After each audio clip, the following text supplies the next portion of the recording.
sovereignty, data and cybersecurity and information warfare, and geopolitics at strategic, political and उनको बहुत faith है, इस पे गौर करते हैं. Catchment area has to be created to drain the inundated water flow whenever. Jai Hind, Namaste, good evening, and a very warm welcome to all of you on behalf of CKS, Center for Knowledge Sovereignty. CKS is a 12-year-old independent, non-partisan public policy think tank that has been spreading awareness about knowledge and data sovereignty, data and cybersecurity and information warfare, and geopolitics at strategic, political and national levels. CKS is led by decorated veteran, former DGMO and head of Shekatkar Committee of Defense, Lieutenant General Dr. D.B. Shekatkar as the chairman, and veteran and former DGMO Lieutenant General V.M. Patil as vice chairman, and Shri Vineet Goenka is the secretary of CKS. CKS has been fortunate to have hosted several dignitaries and luminaries from the world of politics, defense, academic, science, technology and corporates on its platform on a wide range of topics. In the month of June and July 2021, CKS had organized a 5-part webinar series, Thus Spake Generals Season 1. It was well attended and received by audiences from across the world. We had distinguished veterans such as Lieutenant General Shankar, Lieutenant General Sanjay Kulkarni, Lieutenant General Syed Ata Hasnain, Vice Admiral Sekhar Sinha, and Air Marshal SS Soman as the speakers during Session 1. CKS is honored and privileged to host from our platform Season 2 series of 5 webinar talk, Thus Spake General. The first talk was by veteran AVM Dr. Arjun Subramaniam, and the second was by Air Marshal Anil Khosla, former Vice Chief of Air Staff, followed by Lieutenant General Dipender Singh Hooda, the former Northern Army Commander. Today is the fourth talk of this session, and we are honored and privileged to have veteran Lieutenant General Zameer Uddin Shah sir with us. Thank you, sir, for joining us. I am sure the audience is eagerly waiting to hear from you. Let me briefly introduce him to the audience. Lieutenant General Zameer Uddin Shah, former Deputy Chief of Army Staff, Planning and Systems, despite having spent more than 40 years in the Army, has had considerable experience in the fields of diplomacy, judiciary, education, and as an author. The General was trained at the National Defence Academy and Indian Military Academy and was commissioned on 9th June 1968. He participated with 185 Light Regiment Camel Pack in 1971 War of Liberation of Bangladesh at Longewala, Jaisalmer sector. The General Officer Commandant of 170 Field Regiment, in which his son also subsequently held a commission. He has participated in insurgency operations in Northeast India and Punjab, and as General Officer of an Infantry Division was instrumental in quelling the riots in Gujarat in 2002. The General has served as Defense Attaché of Saudi Arabia from 1994 to 97. The General is an alumnus of National Defence College and holds MPhil from Devi Ahilya University, Indore. The General has been associated with many training and educational institutions. Post-retirement in 2009, he was elevated to the Armed Forces Tribunal Principal Bench, but then resigned it in May 2012 to take on the prestigious appointment of Vice Chancellor of Aligarh Muslim University. He is a recipient of the highest peacetime award of PVSM Sena Medal and VSM for distinguished service to the country. The General has authored a best-selling biography titled The Sarkari Musalman, meaning the government stooge, which he asserts he wasn't. He also writes a weekly column for a popular website, Pen News, and is presently Pro-Chancellor of University of Science and Technology, Meghalaya. Now, I will request AVM Pranay Sinha sir, BSM retired, moderator of this session, to take the program further. Viewers, AVM Pranay Sinha, VSM, is a master's from IIT Kanpur, and during his 35 years of distinguished career, held various important appointments in Indian Air Force. He retired in September 18 as Commandant from prestigious Software Development Institute, Bengaluru, and has worked for 3 years as an advisor to Bharat Electronics Limited. He is an active member of our think tank and a conceptualizer of this series, Thus Spake Generals. This program is live on Facebook page of CKS and other social media handles as well. And the world over, we have a wide audience witnessing this live. With this, I would like to welcome all the viewers once again, and over to you, AVM Sinha sir. Thank you so much. Good evening, viewers, and thanks, Sumitra madam. Viewers, as you all know, she is CEO of Triangle Global and Director of Writing Infotech. Moreover, she is the main pillar of our strength, CKS India. And before I invite the erudite to speaker of the day, a forward on the topic. You all are aware that Chinese, the chelas of Sun Tzu, are the firm believer of his dictum that to fight one's adversary, better is to use deception, deceit, and diversionary tactics. It is ingrained in their DNA, उनके खून में है. As per 36 stratagem, another related Chinese book that further extrapolates Sun Tzu's sutras, one of the mentioned sutras explains, घर लूटने का सबसे अच्छा मौका जब वो जल रहा हो, when it is burning. Take advantage of adverse situation of adversary, try to grab the territories, fulfill expansionist agenda of a country when it is entangled in pandemic. We are aware that Chinese detest contact and conventional warfare. They are for non-kinetic type game to weaken the willpower of country, of enemy. Be it cyber war, biological corona war, or even can covertly may take shield of climate change to subjugate the enemy. Yes, weather can be weaponized. There are now available various means of environmental modification and mod techniques that can have widespread, long-lasting, and severe destructive impact on nation. Remember flash flood in Leh in August 2006 that caused mayhem? US used it way back in 1967 during the Vietnam War.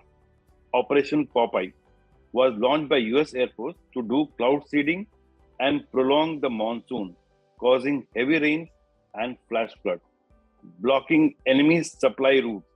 It is estimated that US forces got advantage equivalent to 3 years of sustained bombing. Today, almost half a century later, NMOD techniques are so much advanced that ocean, cloud, atmosphere can be manipulated. China, a leader in such techniques, can try such manipulative tactics sitting on the rooftop of the world, Tibet.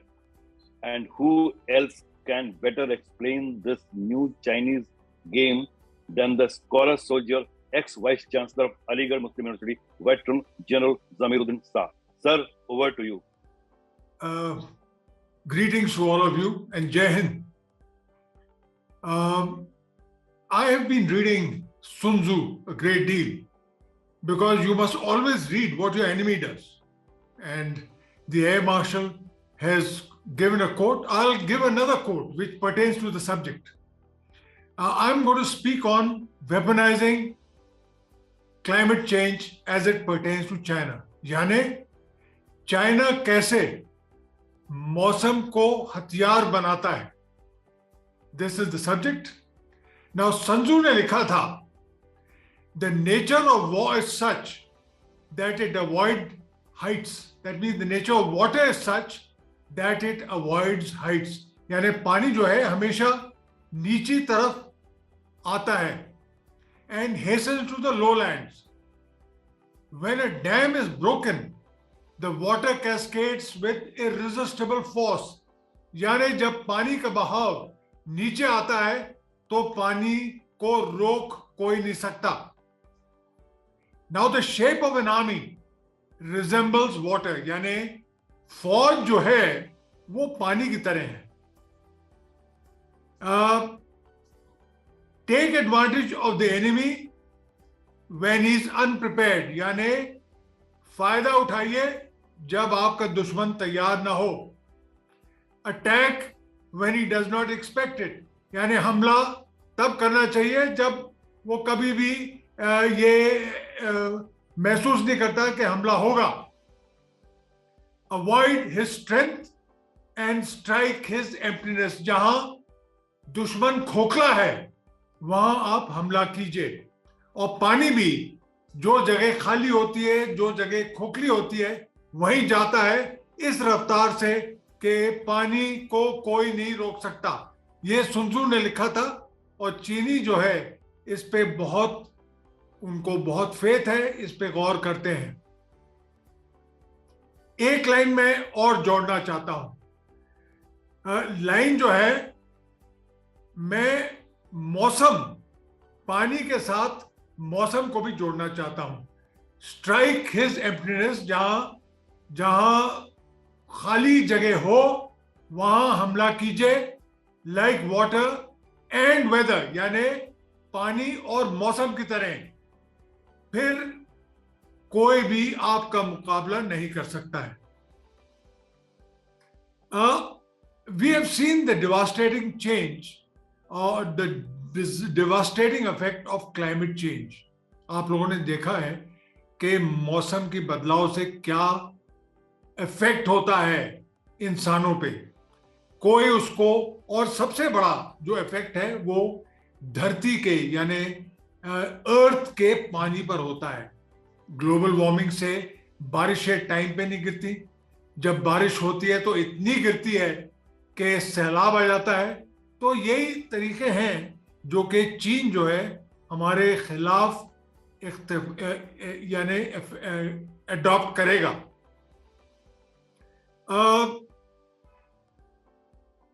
जो low lying areas हैं, जैसे हिंदुस्तान में coastal cities हैं, हमारे जो बंगाल में इलाके हैं जो लो लाइंग हैं, सुंदरबंस लो लाइंग है, और हमारे जो आइलैंड्स हैं अंडमान एंड निकोबार और लक्षद्वीप, ये लो लाइंग आइलैंड्स हैं। तो क्लाइमेट चेंज से खतरा ये है कि दे विल बी सबमर्ज्ड, यानी वो डूब जाएंगे। और खासकर खतरा है बांग्लादेश को। Bangladesh faces the biggest problem of climate change and the rise of oceans, and there will be no land left in Bangladesh. It will all be submerged. So where will the people of Bangladesh go? It is your guess. But it does require a deep thought. It is a potential hazard and we have to cater for it. हम देखते हैं तिब्बत की तरफ, यानी इसको कहते हैं roof of the world. मैं आपको तिब्बत का नक्शा दिखलाऊंगा। ये आप देखिए, आप देखेंगे कि जितने बड़े दरिया हैं, जितने जो बड़े बड़े, all the big reverse of south and south east Asia eminent from Tibet. आप इंडस को देख लीजिए, सतलुज को देख लीजिए, ब्रह्मपुत्र को देख लीजिए।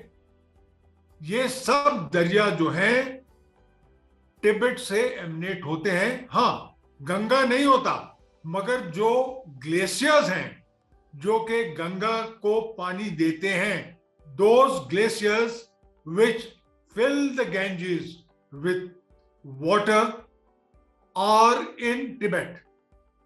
Now Tibet is a dry arid plateau, यानी प्लेटो है, बहुत बहुत दरिया है, मगर वहां बारिशें बहुत कम होती हैं।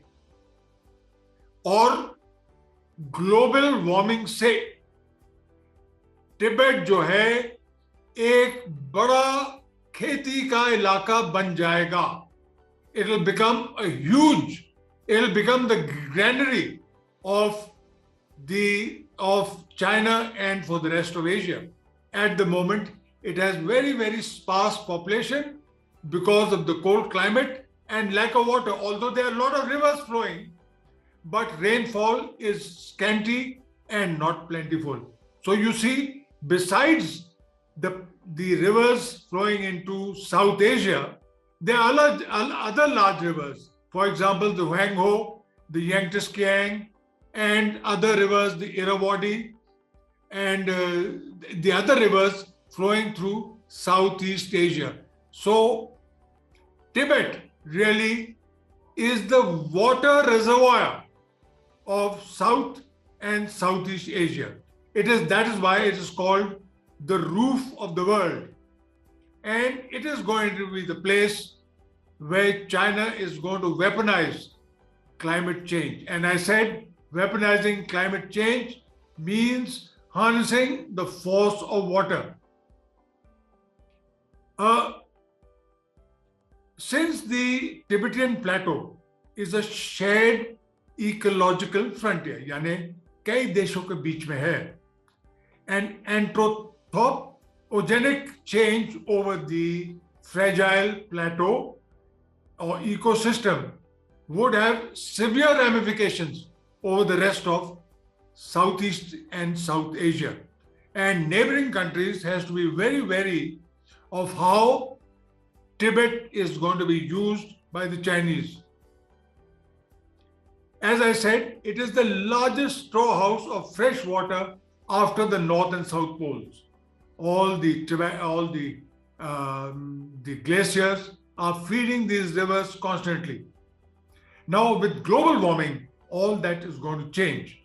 Climate change will force change. What is going to happen is that the Chinese then have to make sure, yes, we can put on the map, the Chinese then have to make sure that they have adequate supply of water to feed the fields of Tibet.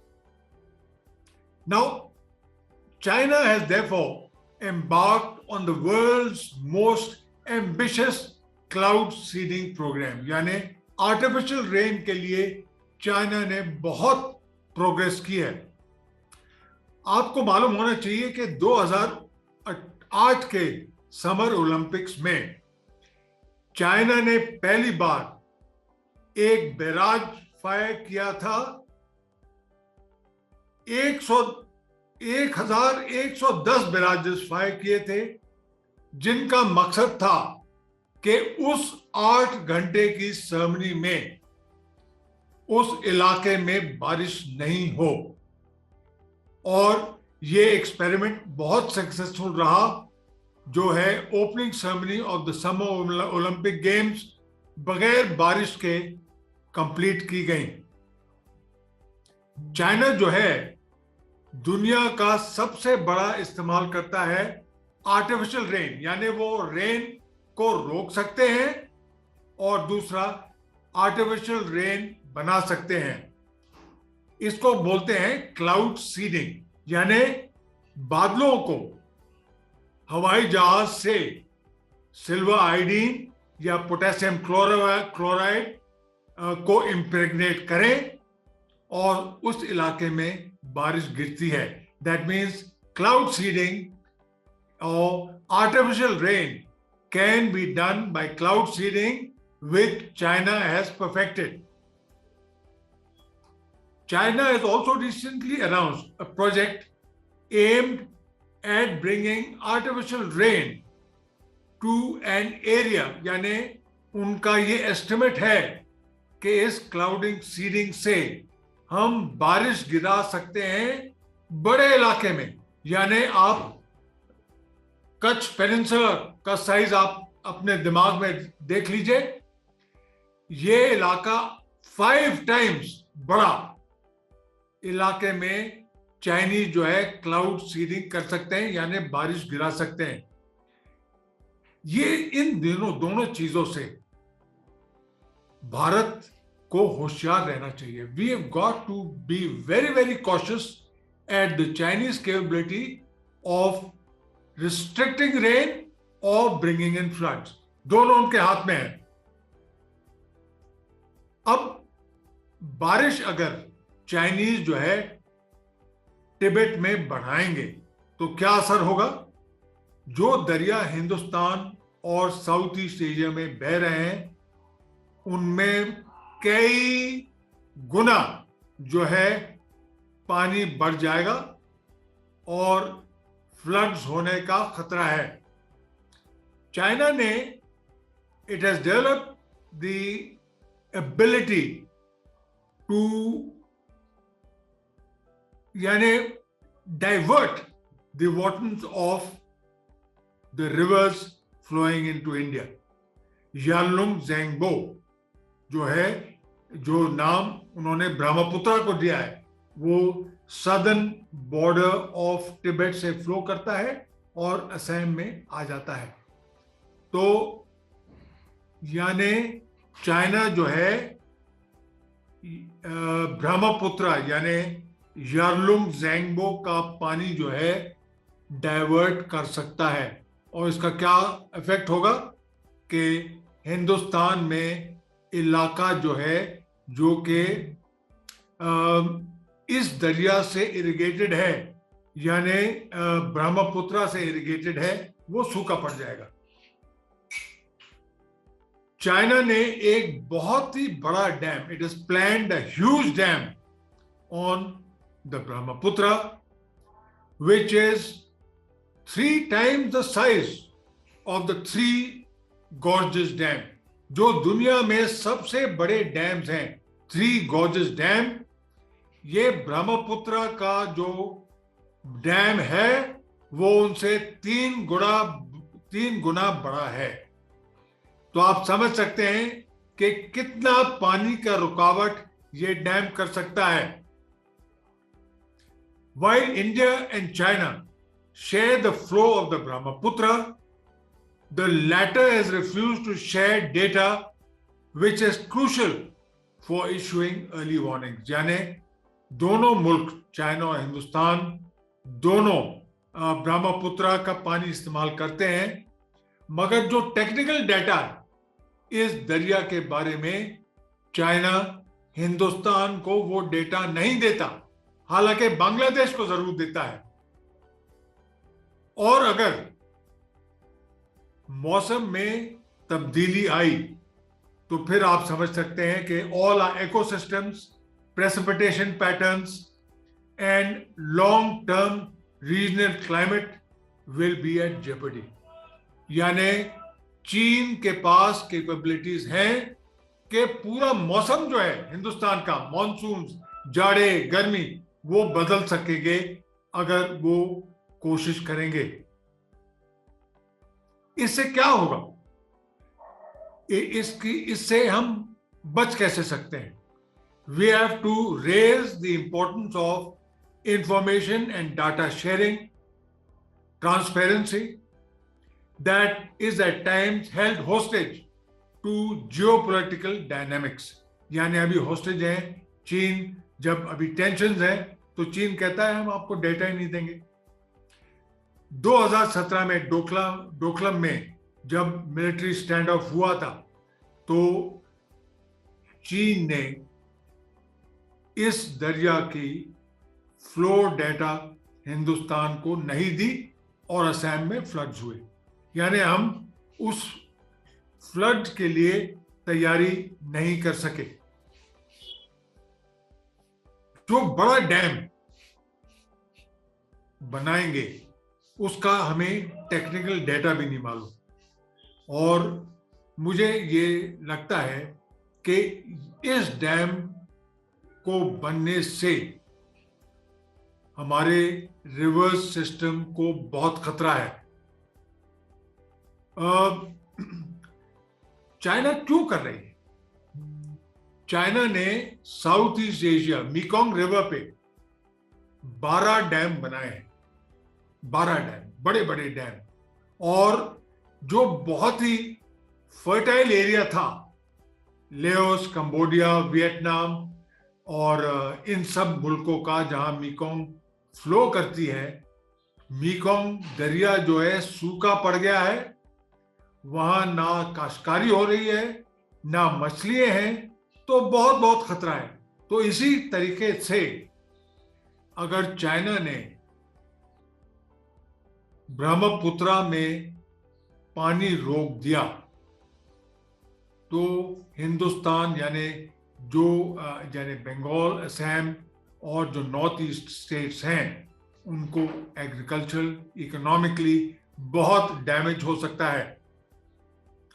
China is using the leverage of water flows as a stick to win concessions from downstream, from countries which are downstream to the rivers। Downstream है India, Bangladesh, Burma, यानी Myanmar, Laos, Cambodia, Vietnam, ये सब downstream है इन दरिया के, जो कि तिब्बत से निकलते हैं।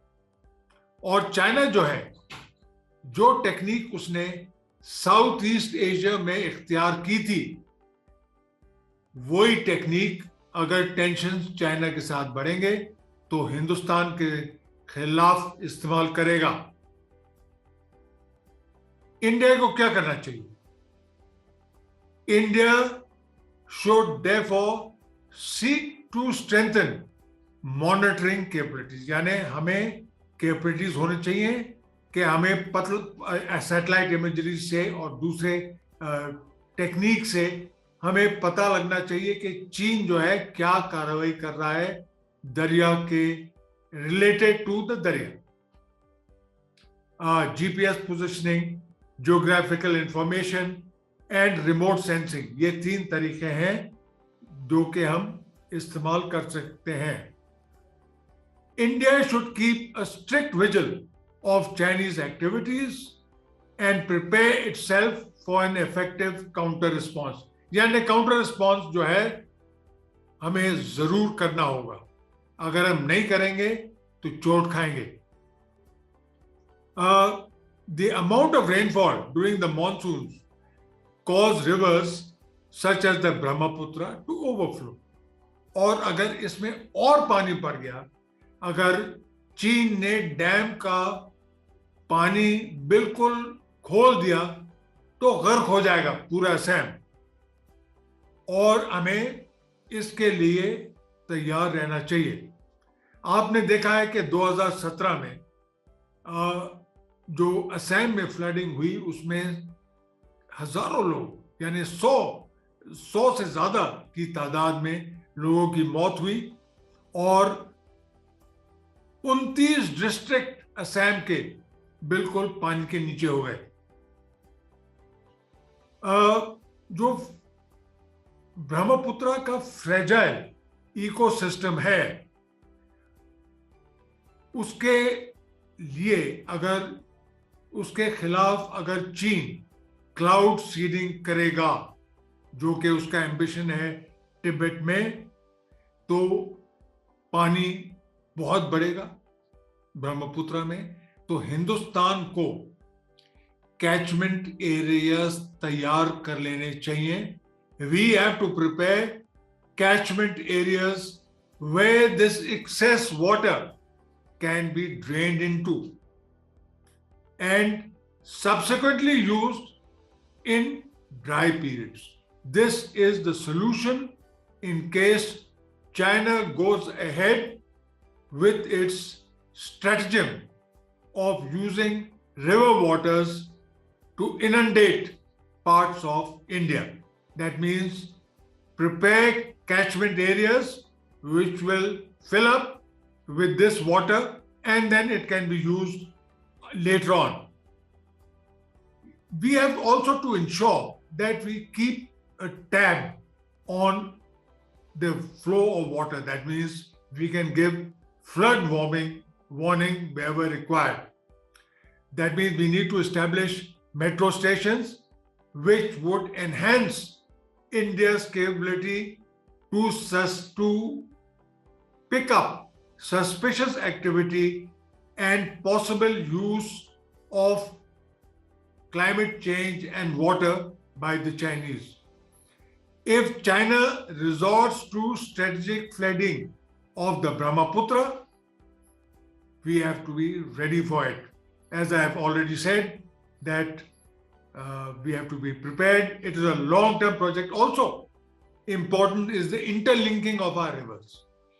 If we interlink our rivers, which is a stupendous task, it is a very, very difficult task, but it is something we should not forget. Because if rivers are interlinked, the river with flood waters can drain into rivers and canals where there's less level of water, and so the danger of flooding is reduced. Let me give you the example of the strategy used by China against Laos, Cambodia, Thailand, Vietnam these countries to subject them to pressure in acquiescing to the big road, one belt, one road scheme of the Chinese has used the Mekong River for arm twisting. The mighty Mekong River, which flowed through the most fertile areas of Southeast Asia, has been reduced to a trickle. And we do not want what happened to these countries, where these countries were the rice bowl of Southeast Asia. Now the production, I'm told, and fisheries output has reduced by 30 to 40%. That is an economic disaster, and we must not allow what has happened in Mekong Delta to happen in the delta of the Brahmaputra. So the Mekong Delta has suddenly started to dry, and because of that, there has been insufficient rainfall during the rainy season, late arrival of the monsoons. So all these have had a very adverse impact on Southeast Asia.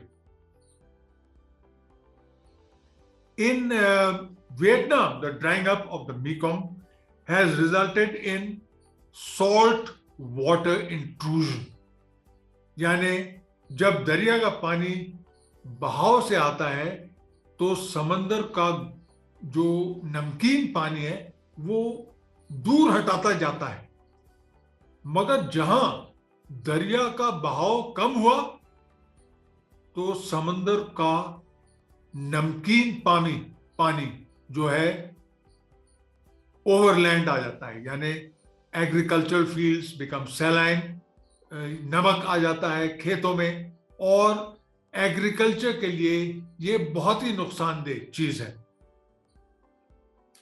तो हमें जरूरी है कि हम अपनी दरियाओं में इतना पानी का फ्लो रखें कि समंदर का नमकीन पानी जो है हमारे खेतों को बर्बाद ना करे.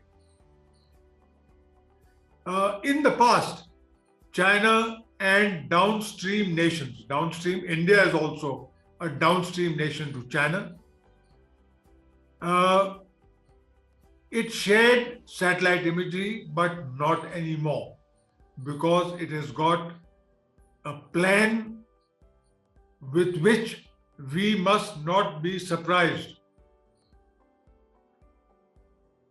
Nothing else can explain the normal water in upstream Mekong in China, while downstream, so the excuse given by China about the lack of flow and not the diversion of flow of the Mekong River is that they've been receiving less rain in Tibet, which is wrong. Tibet, although the rainfall is not very plentiful, but there's been no difference in the rain falling in Tibet.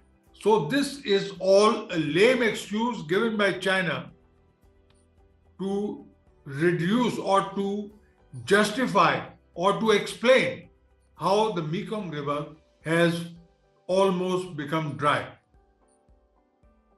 Now, China is a dialogue partner with ASEAN, but that does not mean that it will restrict the use of the Mekong River in Tibet. हमारे साथ तो dialogue partner भी नहीं है China. China is building its dam, and we have to be extra cautious. Today, the number of large dams in China are more than the total number of dams in the world. तो आप समझ सकते हैं कि China जो है dams पे कितना इंपॉर्टेंस दे रहा है. I'll repeat again, the number of dams in China is more than the total number of dams in the world. Now, this is a dangerous development, and we have to be cautious. China is using water as an exclusive commodity, irrespective of the fact that the dams have a damning effect on the downstream countries by changing the natural flood patterns, drought cycles, thereby adversely affecting the ecosystem. This may happen to India too in case China decides to use the dams on the Brahmaputra to cut off the water supply into the river, which is vital for the economy of Northeast India. For India, the weaponization of water was evident in 2017 during the Doklam crisis. It became very clear when China refused to divulge information about the water flow of the Brahmaputra. The fact that apart from Doklam, India has also refused to attend the first Belt and Road Initiative of China. Now, this has really annoyed China. They wanted India to be a part of the Belt and Road Initiative, but India felt that it was against its interests to join this scheme, and China might try and arm twist India. Yes, another time when they may weaponize water is in case we divert the attention of the three northern rivers of the Indus river system. India has said that we have no intentions of diverting the flow of the three northern rivers, but the three southern rivers, for which India has exclusive rights, we will utilize all the water for irrigation in India and not allow it to flow as it does now into Pakistan. So China can use it as a quid pro quo to make sure that we do not arm twist Pakistan in terms of water availability or water flow. The telltale signs are clear. In 2018, the Siang River, which flows through Arunachal Pradesh and which is a tributary of the Brahmaputra, it turned blackish grey in color. When this was pointed out to China, they said it is because of an earthquake. But that is not so. Obviously, the water of this river, of the Siang River, had been reduced considerably, which made it turn blackish grey. The possibility of China rerouting portions of the Brahmaputra I've already mentioned, but it is a distinct possibility. Tibet, once it becomes a large agricultural area, will need a whole lot of water. Given its unilateral coercive actions in the South China Sea and its flotilla of artificial islands, the threat to the Brahmaputra is very, very real. China has other projects. It is also placing thousands of chambers on the Tibetan plateau. These will burn solid fuels to produce silver oxide. The oxide would be used for bringing down artificial rain, but it is not without its problems. The silver oxide will sink into the ground, flow into India, and poison our river systems, and of course, rainfall and snow. According to chemical engineering study, atmospheric aerosols at Columbia University, they carried out this experiment. Silver oxide in its non-toxic, even in its non-toxic form, toxic form, has significant potential to disrupt the aquatic ecosystems as it enters rain and groundwater. A study in 2018 by the Wyoming Weather Modification Pilot Program found that it is possible consequence of cloud seeding. This happened because of cloud seeding and rain suppression, flood tornadoes. What will happen is because of all this, you will have flood tornadoes, floods, and silver oxide toxicity. This is something which we've got to be very, very careful. It is, ladies and gentlemen, it is not just the environmental threat, but the likelihood of significant strategic implications that should be India's concern. These are very, very important.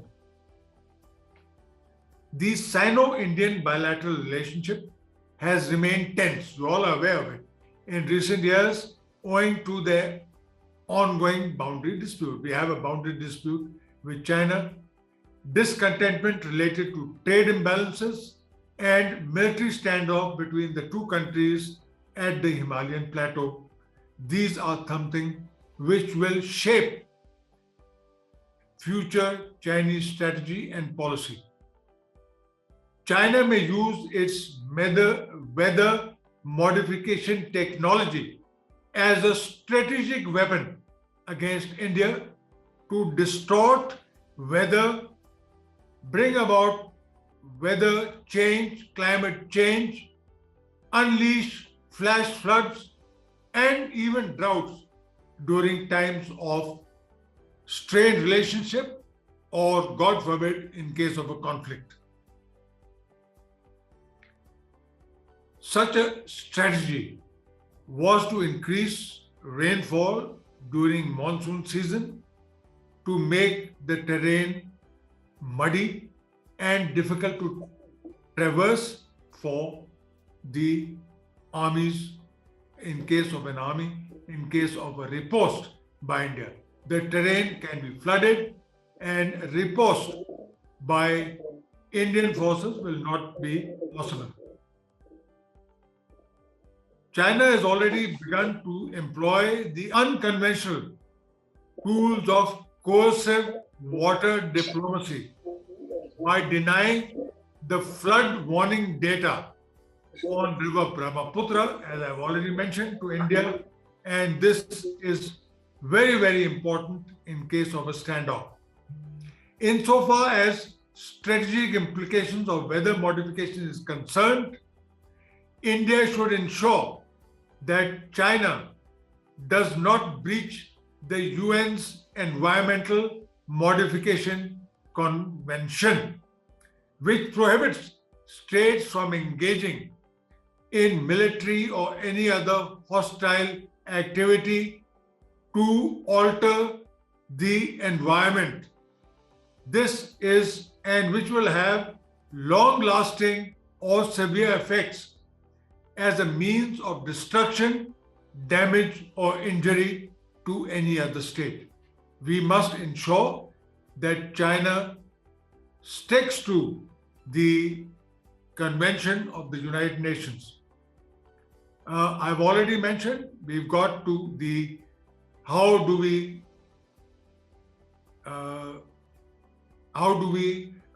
face this challenge by China. There are three things. Build up facility for storage of surplus water.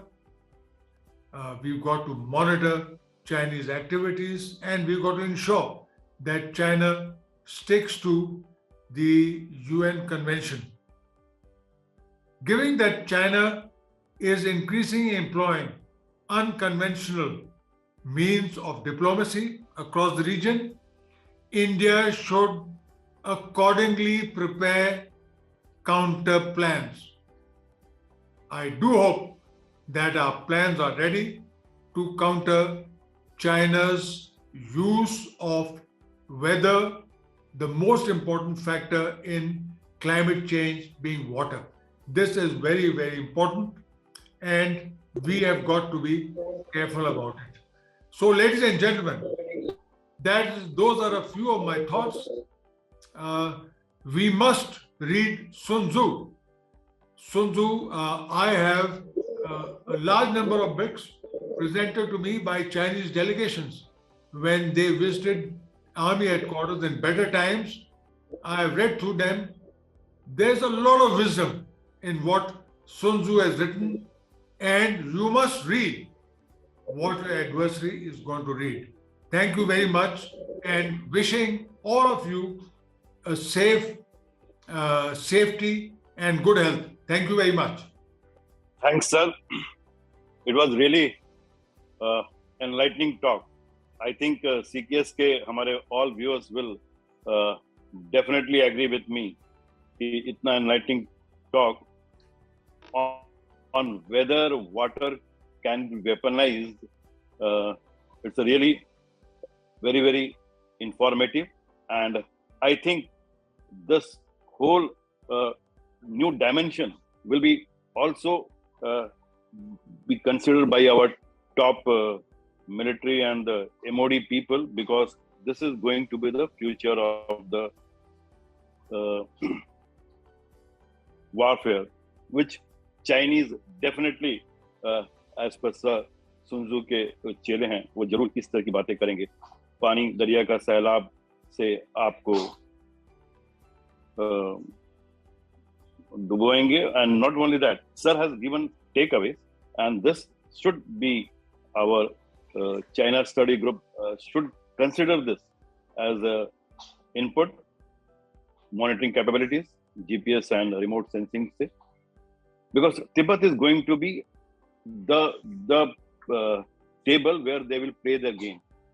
In fact, they have a project Sky River, Sir is aware, Tianha, they call it Tianha. They have got network of 6 satellites on, and what they are doing is they are monitoring the dampness of the air. They are trying to divert the air towards the Tibet so that they make that whole table as a fertile, and plus when in time they can flood our plain, the downstream.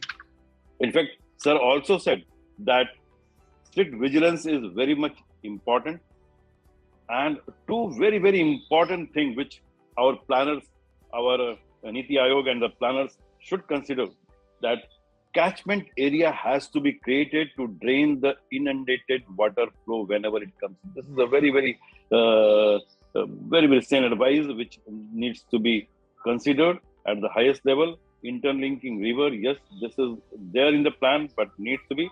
And another thing is how to drain the salt water barkis, otherwise जमीन आपका खराब हो जाएगा.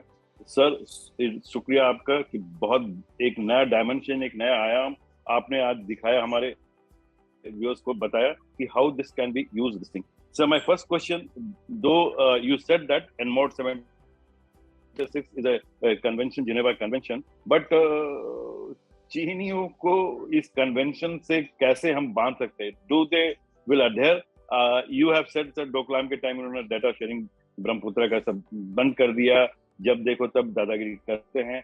How do we as a UN body, how the regulatory mechanism of the world can enforce these things, sir? Okay, modification of the environmental technique should not be used for the against any country. As I see it, that everything depends on economy. I noticed on the BBC the other day that the Chinese economy has overtaken the United States.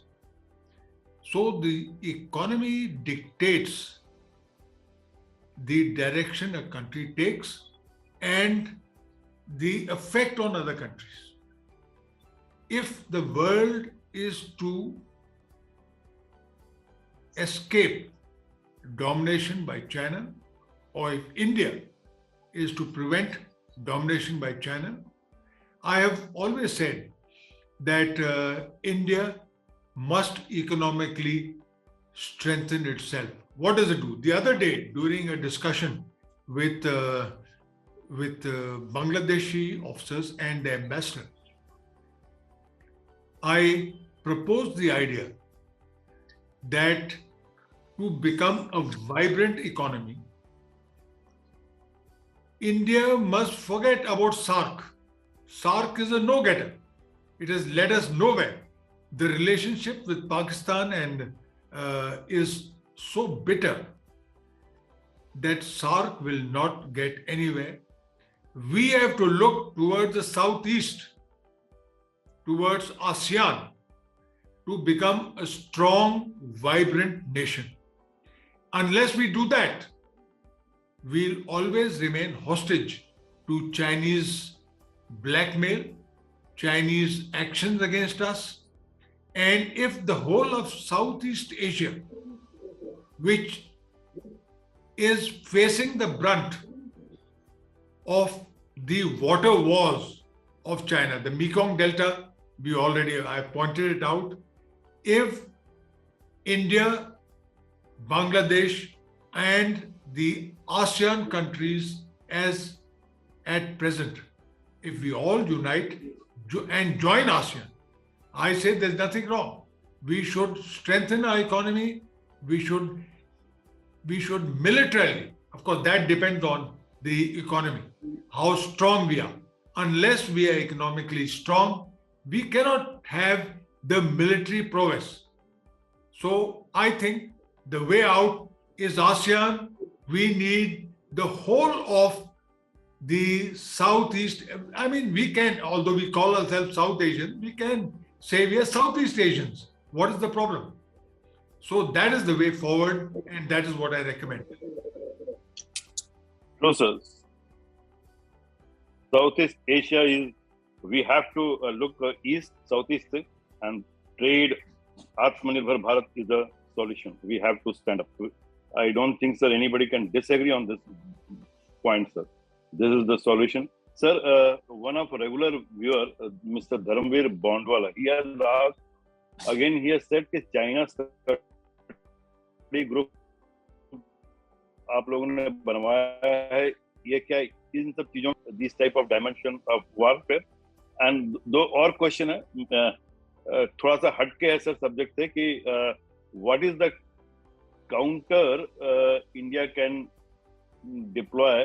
Sir, they are establishing villages at their LOC by bringing their ex-army person. क्या हम ऐसा कर सकते हैं? और इससे कुछ फायदा हो सकता है हमको? Again, from the weather weapon से बचने के लिए, can they become our eyes and ears? Yes. And the third question, again, he has asked sir. China uses the policy of creeping. Please go ahead, sir. Creeping. They creep. They do everything. See, they don't do things suddenly. They are long-term planners. They may take 100 years to do a thing. Now what they're doing is they're creeping slowly into the areas which are under dispute. And once there has to be a settlement, they'll say, no, these Chinese villages exist, or the Tibetan villages exist, have existed for so many years. So we can't help that. And we should, although mind you, the Northeast, I have served many, many years in Northeast, those areas are very thinly populated. And you will find very people, if you try and resettle people towards the border, unless you provided infrastructure, in case you have not provided facilities, they'll be very, very reluctant. So we must populate the border areas, but before populating them, we must make sure that the necessary infrastructure, the necessary roads, the necessary facilities, electricity, everything else is provided before we send them there. China is doing that. It has taken care of the logistics. And it is the creeping policy of China is to creep into territory which is disputed, and we've got to counter that by countermeasures. So that China is creeping, and ये 1 साल का नहीं, 100 साल का planning है, and that's what our planners should take on. I will request Madam Sumitra to please propose vote of thanks. Madam, over to you. Yes, thank you, sir. I'd like to thank Lieutenant General Shah that he enlightened us about such an important subject, which is weaponizing climate change by China. To be very frank, I think most of the viewers, including me, I was not aware that Tibet is having so much of a huge water reserves, or you can say it's a it's such a strategic location. And today war may not be a conventional war, like we are talking about cyber war, and CKS has been highlighting about cyber war. This particular aspect of water war is something new which I have learned in today's session. So thank you, sir, for making us all aware, and I hope that the viewers and people who will be listening to this session in future will also get enlightened that we need to think beyond conventional wars today, and focus on these important aspects as well, and not face what probably today Cambodia, Laos, Vietnam, and other places are facing, where water has become a scarce resource for them, as well as the economy is badly suffering because the traditional farming industry as well as the fisheries are suffering badly. So, sir, thank you so much for your inputs. Secondly, I would like to thank AVM Sinha, sir, who has conceptualized this program and taken it ahead in the last 4 weeks, in spite of facing a personal loss of his mother. And he has joined us from Tanzania, Dar es Salaam today. So thank you, sir, for being with us. I would also like to thank Mr. Vineet Goenka, who is the Secretary of CKS, though he could not join us today, but he has conveyed his best regards and wishes to everyone. I would like to thank Dr. Deepa Prakash, who is a food scientist and a ex-DRDO scientist. Also, I would like to thank Dr. Nagaratna, who is a legal luminary. I would like to thank all the backend team.